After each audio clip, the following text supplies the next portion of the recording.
pickleball overall needs a lot more diversity. I think it needs more recognition. It needs more melanated. Yeah, it needs a little more color. A little more spice. I feel that it's kind of starting to mimic tennis. I'm not happy about it. It's coming like a country club sport. What I liked about pickleball was the rawness, the inclusivity, and the social aspect of it that will start turning. And that can make a lot of the people who were genuinely into it kind of like walk away.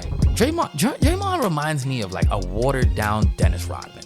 I love you, Draymond, but how many times are you gonna sabotage the team? He's like the one kid who never learned his lesson in class and keeps going to the principal's office, but keeps asking why. You know, he's been in the league for a while. But it never gets old. Chef Curry gotta keep cooking. There's too much of an emotional bond between the three, and if you want to keep your superstar happy, if Clay and Dre are gone, I think Steph's gone. Do you think someone in the NBA should be able to take 47 shots? Do I have to remind you and the audience of a special man by the name of the Mamba? Listen, it's not high percentage basketball, but it's entertaining, man, and that's what the league is now. So let me ask you a question. Who you have coming out of the East and coming out of the West? NBA this year, finals matchup. Welcome, ladies and gentlemen. You are now tuned in to the first episode of the Roar channel. I'm your host, Tiger Saleh, and this is my co-host, the Brody, the Crody, Leaf. What's up, my brother? Yeah, what's good? Yeah, excited, man. I'm pretty excited as well. Yeah, we kind of had a little stress, a little lingering bit. tension, little nerves kicking in. But, Yeah, we'll be fine. the viewers don't know that we've kind of had a couple of mishaps over here before we got, we're at this point where few technical difficulties. Listen, more or less. Look, it's new for us, right? We got to give ourselves a chance to kind of like work into it. You know what I'm saying? And find our footing, Find that sweet spot, honestly. Ooh, the tennis analogies. Building that feel. Building that feel. Oh, look at you. You're like a rapper now. What the Okay. Well, listen, let me just touch base on a couple of things, and this is for our viewers. This is a multi-sport show. The thing I think that makes us special, and it's a little different for us, is we include racket sports, right? And we highlight it, mainly pickleball and tennis. But we're still touching base with everything else, right? Basketball, a little bit of football, a little bit of baseball. And as my brother here, Leaf, has put in there, we might be touching some like Formula One in there too. Yeah, I'm trying to put him on to Formula One. Put me on. I'm trying to put him on, bro. I think the only guy I know is the Hamilton guy, right? He's a Formula One guy, no? Yeah, of course. Yeah, Luis. Luis. Now I'm just like, so yeah. With that being said, let's jump right into it, man. I want to talk pickleball, right? What do you feel like needs to change? I kind of feel like there's some things that need to change and improve, but I'll let you elaborate first. Well, yeah, I think pickleball is right now. It's in a very formative state. Right. I think it's bound to change. It's growing. It's expanding. But I think that pickleball overall needs just a lot more diversity. I think it needs more recognition. It needs more melanated. Yeah, it needs more melanin. It needs a little more color. A little more color. A little more spice to it. That meme. Yeah, you know what I feel? Add a little more spice. A little more spice. I feel a little more Lewis. Luis. Right? You know what I feel? I feel that it's kind of starting to mimic tennis. And I'm not happy about it. Well, just because it's coming like a country club sport. And I think with that, it comes with a lot of barriers. And tennis is the epitome of barriers if you're a person of color. But this is not tennis. Yeah, but I think it's coming, I think that's the inevitable fate, and unfortunately. I think that's what worries me. I think what worries me is the organization side of it, where they're really going to try to now give it this... like staying, it's more, how do I say, perfected, right? What I liked about pickleball was the rawness, the inclusivity, and the social aspect of it. And, at this level, I feel like that will start turning, and that can make a lot of the people who were genuinely into it kind of like walk away. Yeah, but I'll be a little more optimistic. To be fair, I mean, I've played at Brooklyn Ridge Park pickleball a few times. How is and it? I think that similar to what I've heard, that pickleball had a blue collar feeling within the Midwest. Yes. And at least the South and other regions, outside of the Northeast. Uh-huh. And when I go to Brooklyn Ridge Park, it does still have that communal park vibe that does come with a public park setting.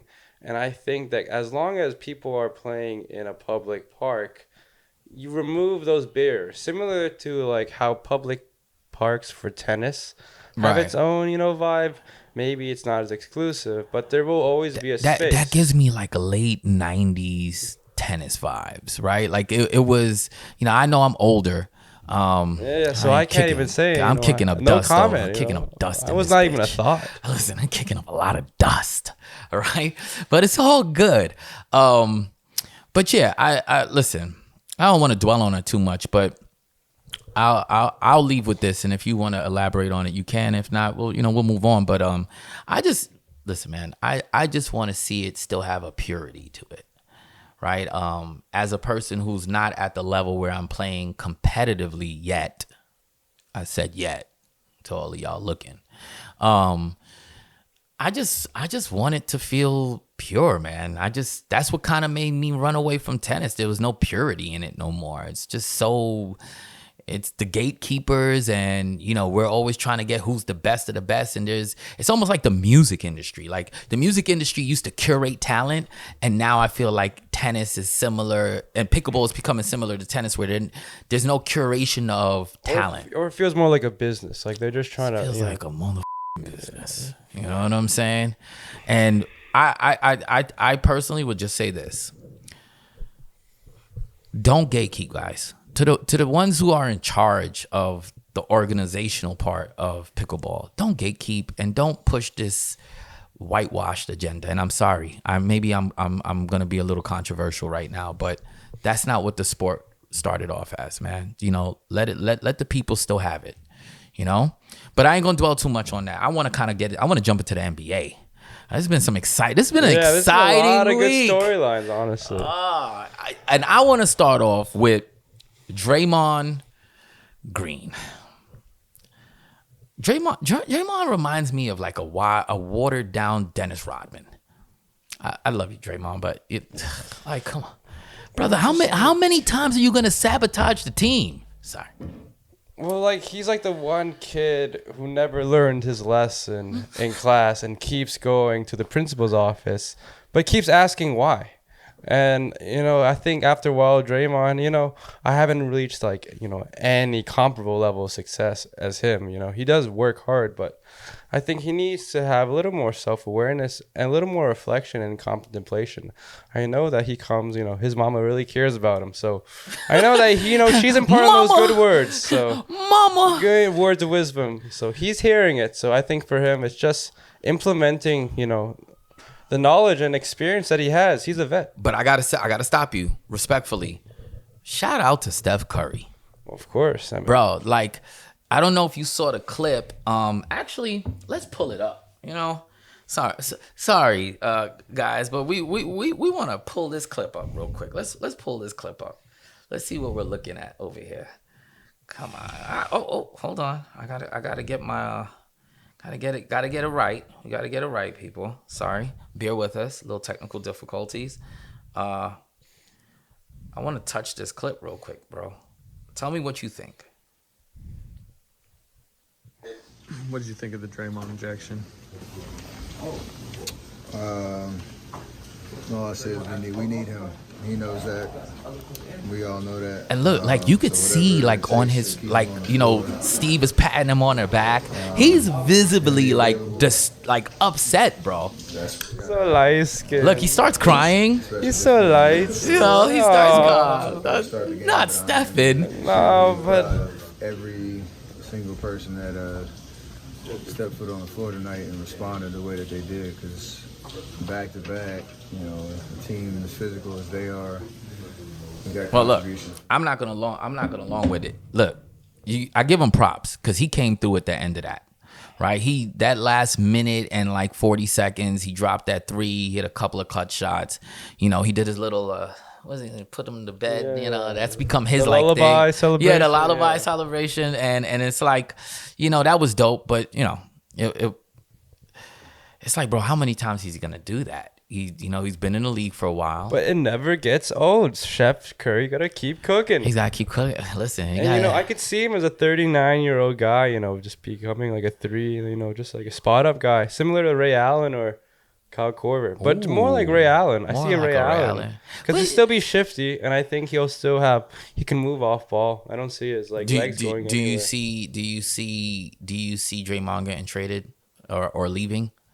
No, based off this video, I think there's too much of an emotional bond between the three, and if you want to keep your superstar happy, I think that's a very crucial element of team morale.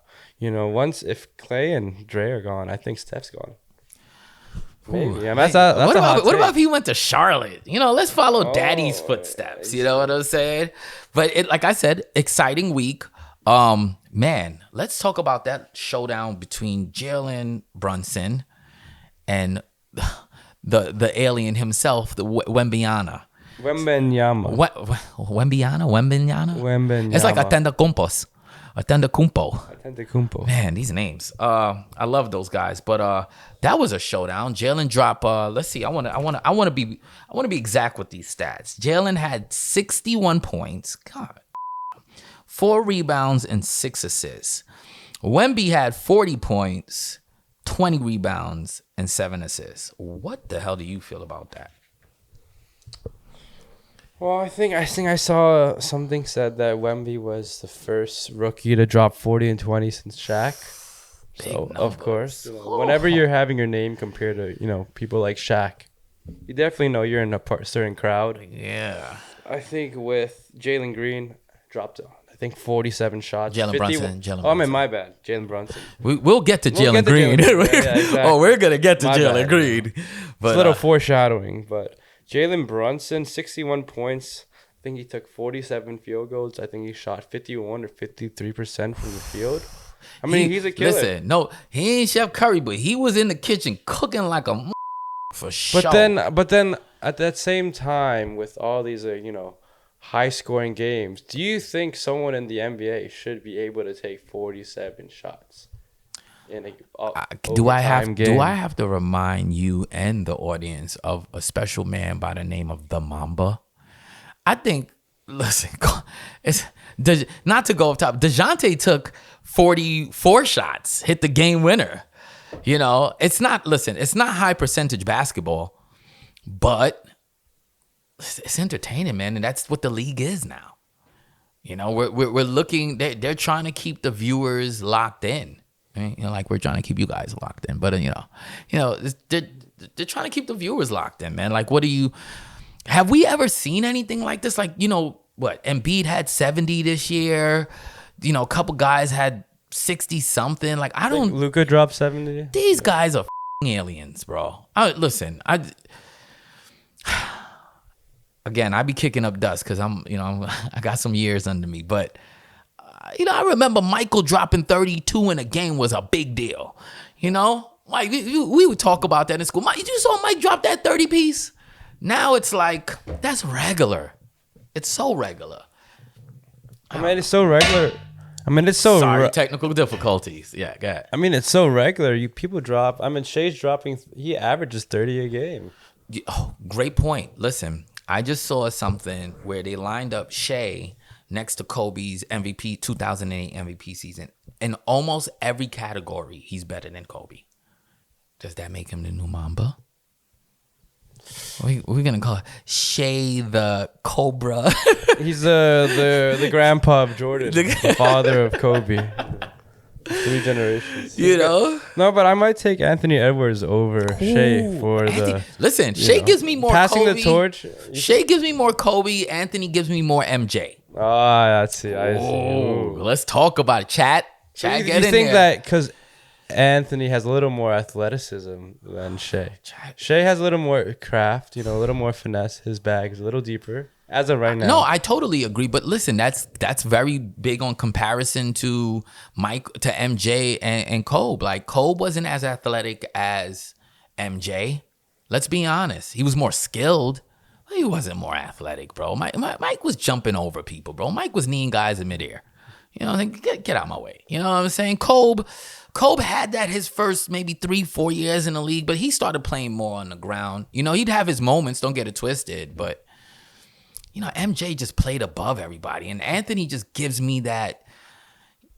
Anthony Edwards just gives. He's a legitimate. How do you say it? Illegitimate son. Illegitimate son, because his real sons suck. God, I was so horrible, but yeah. So I don't know, man. I think that was a great. Not to go off topic, but I do think that was an awesome performance from Wemby and from Jalen Brunson. And look, quick question before we go into the next thing. I want to touch base about Jalen Brunson. He's having a special season, bro. And between you and me, I honestly think, I don't know if he's the MVP for sure. I don't think that, but I definitely think he's in discussion or in the top 5 of discussion, bro. I even think he's having a better impact on them than Carmelo Anthony had on the Knicks in his best season with the Knicks. What do you say? I don't know. Well, I think that Jalen Brunson, I think he's in the conversation for top 10. Top 5 is a little bit of a stretch, despite the level of play. I think he's definitely in the conversation for first, all NBA first team, all NBA second team.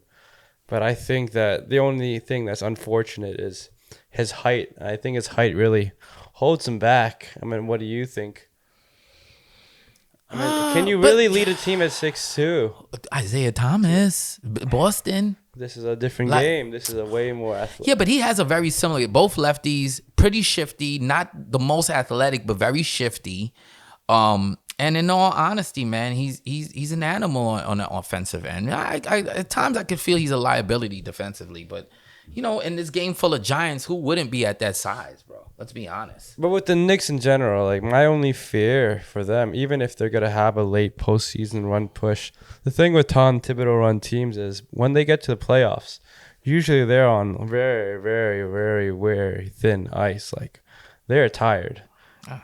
I agree. Thin. So hopefully, the Knicks can, have somewhat, some energy for the postseason because he runs a very thin 7-6 man lineup. True. Pull it together. They got to pull it together. We're gonna talk about another Jalen. I'm gonna segue real quick. Jalen Green. This guy. What? Why is he playing like this? He's playing awesome, by the way. I'm not saying he's not doing great, but I think that man playing for his next contract. I mean, you saw the baby mama stuff, right? Yeah. Let's talk about it. We don't do gossip, but hey, it's a hot topic. He's got Dre and Michelle, and then it came out that he got a couple more. I think he might be having 3 kids within the span of 1 year. He's got to get that max.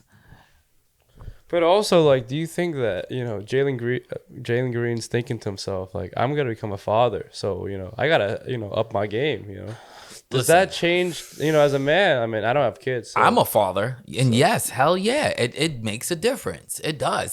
Listen, men, we're a little bit different biologically to women. And I'm not going to, ladies, please do not destroy me in comments or anything. I am not that guy. I'm not acting like I'm that guy. But look, biologically, we process things differently, right? Women they're a little more... They take care of the task. They get to it. They don't need children to be the motivation. They're just like that, I think, just naturally. Men will kind of just lag around until the fire's lit under their and they're like, you might have a lot of child support coming your way, buddy. And it's like, okay, besides the child support, I want to be a father. I want to take care of my children, so I got to get to it. Look, I'm not the most successful guy, but I know when I had my kids, man, I worked shifts I never thought I would work in my life. And as much as it killed my body, I still got up every day or every night, should I say, and got to it. So, you know, and look, I do want to I want to run the clip too with him. Let's do it. Let's touch it.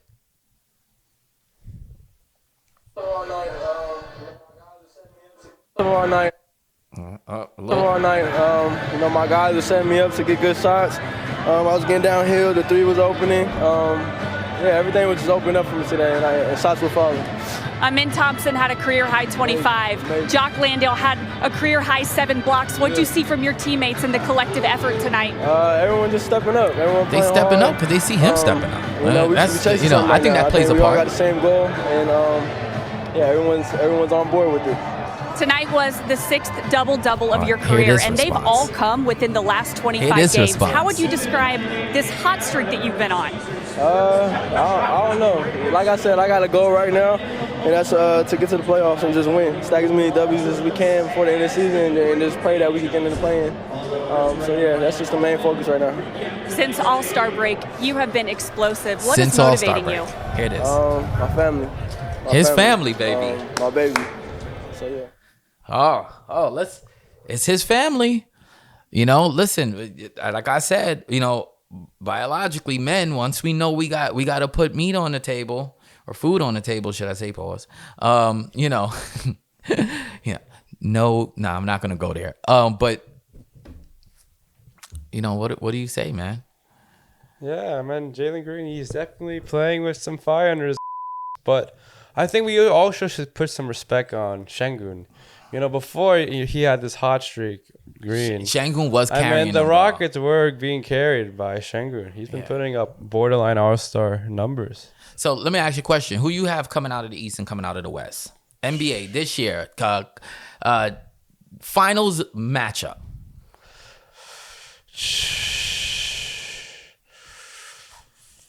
I'm gonna take the easy way out. I'm gonna go Celtics, Nuggets.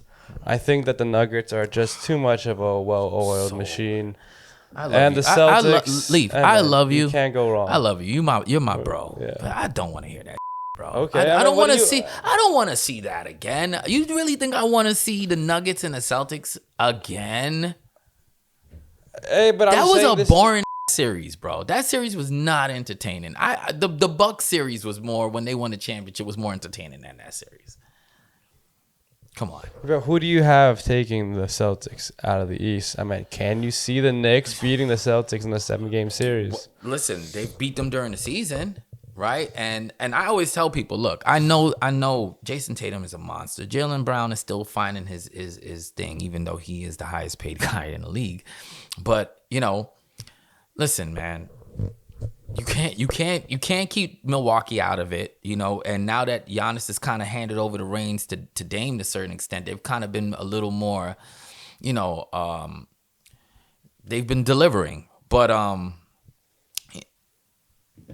I personally, I'm gonna play devil's advocate. I'm going either Oklahoma or Minnesota out the West. Oh, oof. Wow, you have a lot of faith. Listen, this Oklahoma team really reminds me of that year of, like, you know, Russell, KD, and Harden when they got to the championship. I'm not saying they're going to win. I'm just saying that, you know, they're inexperienced, but they are showing that. And Timberwolves, man, listen, I think Timberwolves are playing fantastic.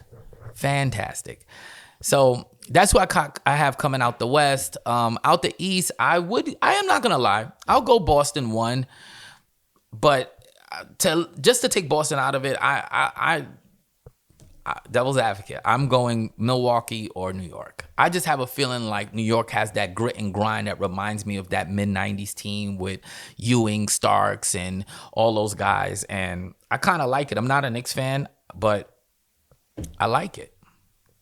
I mean, being a Knicks fan, you always have the perpetual fear of Randall just bricking and just forgetting how to play basketball. So, I mean, that's the one that is the true X factor. If Julius Randle can put it together, the Knicks do stand a chance to the Celtics, but it's going to be quite a journey. That's gonna be a battle. Well, look, that's we're gonna have to wait to see that. But with that being said, listen, we're gonna take a second out. We're gonna take a quick break to give a special shout out to our sponsors, and then we'll be right back.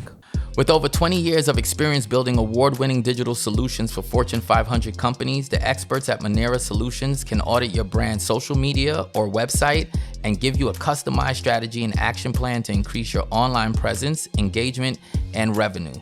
Visit www.monerasolutions.com to request your free 30-minute consultation and mention the Raw Network for $500 off your next project. So please, when you get that chance, do what I did. Because that's what I did. Go to Monera Solutions. Whatever it is that you really, really, really, really, really need that expertise, they got it. All right?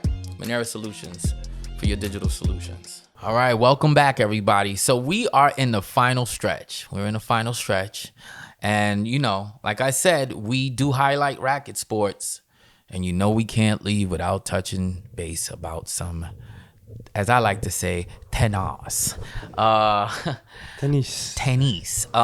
This week has been an exciting week in tennis. The Miami Open has been going on this week, and we'll get to all of the fun that has come. But we have we have the men's finals coming up with Dimitrov and Sinner. And before we jump into details, who you got, bro? Who you got? I mean, Dimitrov has been playing out of his world if you've watched some of these highlights. But, it's tough. But I think Sinner has been the consistent player over this year. You saw it at the Australian Open, a triumph. Yeah. I'm just going to take Sinner, to be honest. I think that Dimitrov will play a great game. He may win if he plays out of his mind. If he takes the ball early, feeling his backhand, has that nice chip slice. His movement looks really good too. So very fluid. Really good lateral movement. He's taking that ball hella early, man. They're both. Listen, it's man. As a guy who's not that tall, I'm 5'6". Yes, I'm 5'6", people. Tennis is starting to feel like the NBA. Like. He's got, Alcaraz, he's short compared to them, but he's still taller than me. But, you think Dimitrov and Sinner, man, these guys are what? Both over 6'2"? Like 6'4", 6'4" each? 6'4", 6'5". Why are they playing tennis? But they are in the final of the Miami Open, so clearly they're doing something right. So for me, you said you're going Sinner? I'm a devil's advocate again. I'm gonna go Dimitrov. Why? I'm gonna tell you why. Because I don't really like him. You don't like Sinner? No, I don't like Dimitrov. But I'm not a fan of him. I'm not a fan of his game. But he's playing out of his mind, bro. He's playing out of his mind, and I just think he has that momentum. Look, who's older? Are they around the same age? No. Dimitrov is in his 30s. Right. So I think for him, the experience, and listen, man, look, the athletes of today are just in their 30s, are performing at a higher level than it's ever been in the past in sports, period. Right. So I just think that him having, and I think he has a chip on his shoulder. Because he's from a generation where he kind of should have been a little bit better, Dimitrov, to some extent, right? But for the most part, I do think his experience will help him pull out against Sinner, ultimately. You tell me if I'm right or wrong right now, but I just think his shot selection is a lot more precise. I do feel like he's playing a lot more fluid. Right. And again, Sinner's been doing a great job taking the ball really early and all of that. But I just think Dimitrov's experience is just gonna pull out at the end, man.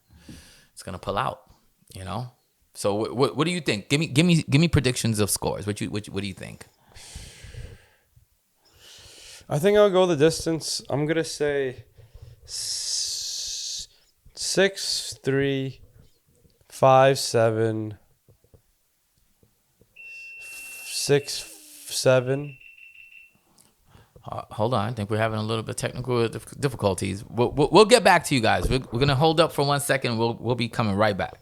Real quick, before we leave in that whole how we feel about how this Miami Open has been working out for the men's final, what do you see as a score for the men's final? My take, I envision it being 7-5, 6-4. Yannick Sinner. I can Straight sets? Straight sets. This guy.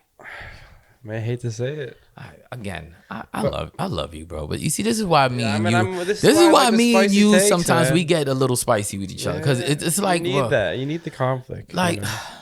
but straight sets. Okay, come fine. on, leave. Maybe. Okay, how about this? 7-5, 3-6. Wait, but you still got Sinner winning. 6-4. Yeah, maybe. Okay, maybe he can just like. I could see him just going crazy and playing out of his mind that second set. But once the third set comes, I think Sinner will hunker down and play out of his mind. If I play out of his mind, I mean, I could just see that happening, honestly. I'm going straight sets for Dimitrov. All right. Okay, fine. You know what? Fine. But you see your face? Okay. But as we segue to the women's tour. Yes. Ladies, we know we're not gonna forget about you. So we have Danielle Collins, the American, 53rd in the world. Nice. Is playing Elena Rybakina from Kazakhstan, 4th in the world. I know Danielle Collins. She's having a good run in the tournament, but honestly, I still see Rybakina taking this one. Well, has a lot more experience. I'm going to start. The ball very clean. Takes it early as well. I'm going to say this. You definitely pronounce Rybakina better than I thought I would have pronounced it. But Collins, I'm not too abreast of. I'm going to just be honest. Rybakina, I am. She's a bully. That's all I'm going to say. She's a bully. And I know I've seen her game. So I just hope Collins can stay, up to par with her, Like I said, I'm not too abreast, and viewers, please excuse me. Rybakina I've seen a lot more of, and I just know she plays bully ball. She's gonna take charge. She's gonna hit. She's gonna move around. And if Collins has that game that can counter that, then maybe then she has a chance, right? But if she doesn't, straight sets. She's out of here. I'm going with Rybakina. Straight sets. I say 6-2, 6-4. What you got? I'll take 3-3. Who? Rybakina. So it's Rybakina. I don't know. I think Rybakina. It's Rybakina. We're so mad. Okay, so there's nothing for us to clash on that. We're both going Rybakina. And Miss Rybakina, if you ever see this, do not hold this against us. We will get it right if ever we have to mention you again. I want to segue into men's top American players, and ladies, I promise you we're gonna get you, but next episode, because I don't want to jump too fast, and I want to give you something to have your own moment in time for.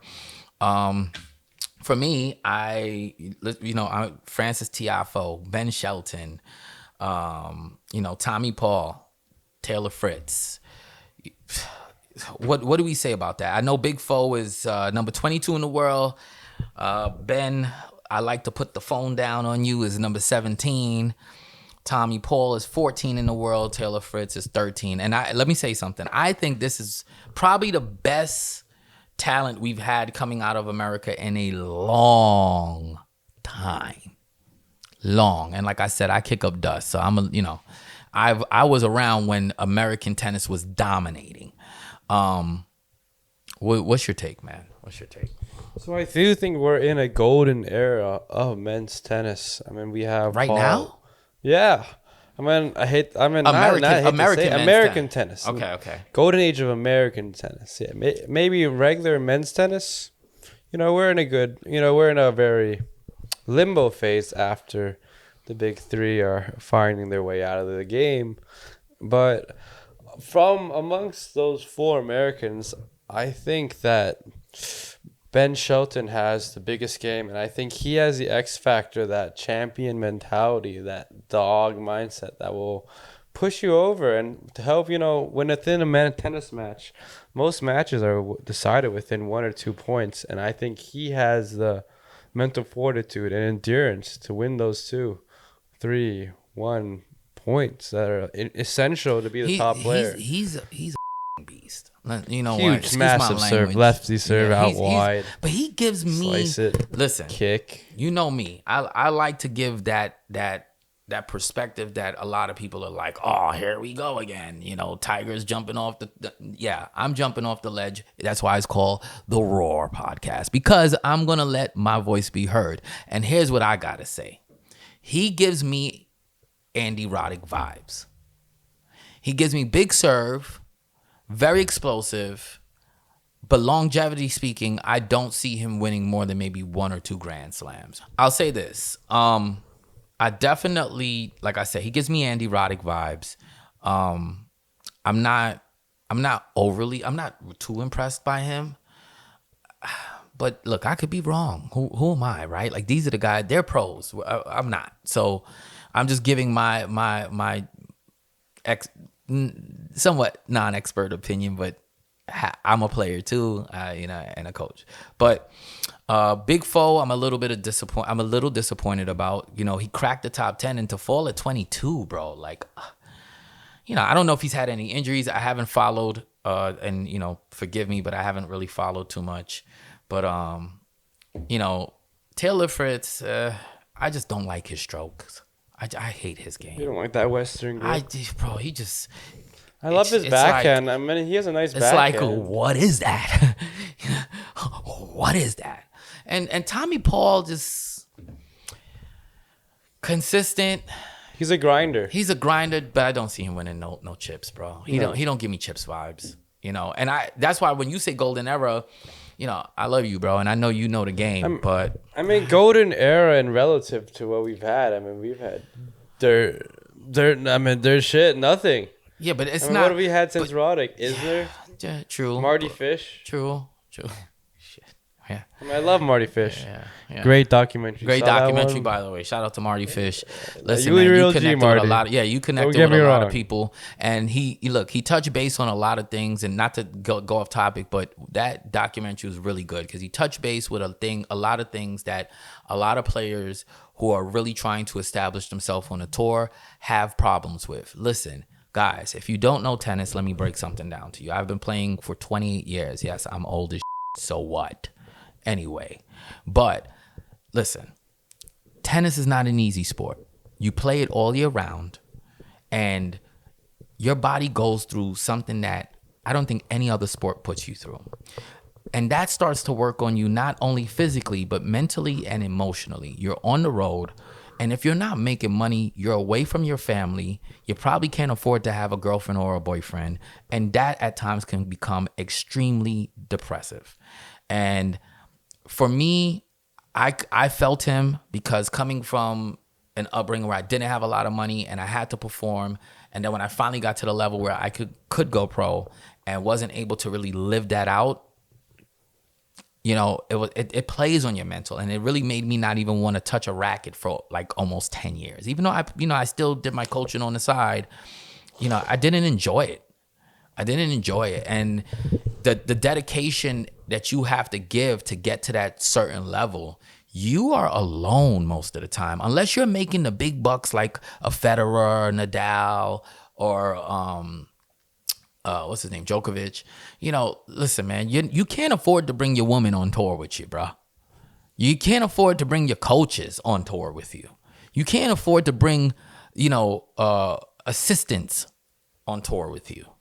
So shout out to Marty Fish for that, because that, I think, put a lot of things in perspective for what those who don't really know the game of tennis should understand what tennis players go through.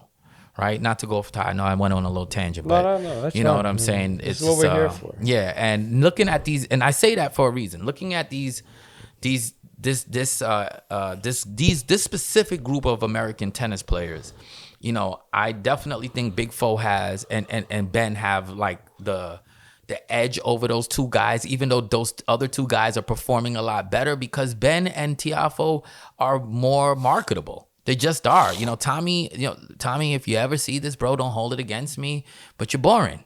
You're boring, bro. I don't care to watch your matches. You don't entertain me. And if you do have a good match, then great. I might watch it, but for the most part, there's nothing else about you that makes me want to watch you. And when it comes to Taylor, like, I'm just not interested. I'm just gonna be honest with you.